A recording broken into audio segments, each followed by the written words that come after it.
two free tools to remove a background from a picture. The first one is Remove.BG. You upload the picture. This is a picture of my dog, and it removes the background, and then you download it. As easy as that. Now if you want to pay for high definition, you can get a high definition, but this is good for me. Now let's try a second picture. Okay, this is a picture of a car. You see the background is gone within seconds. Okay, now the second tool is Microsoft Designer.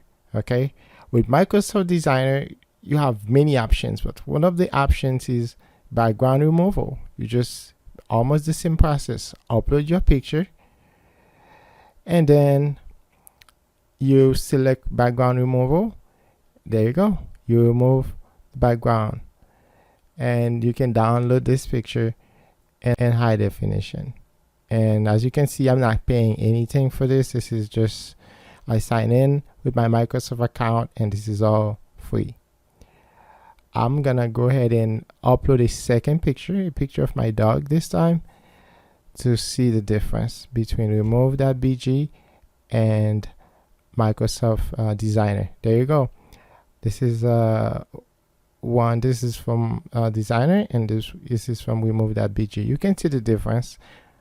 You can judge for yourself.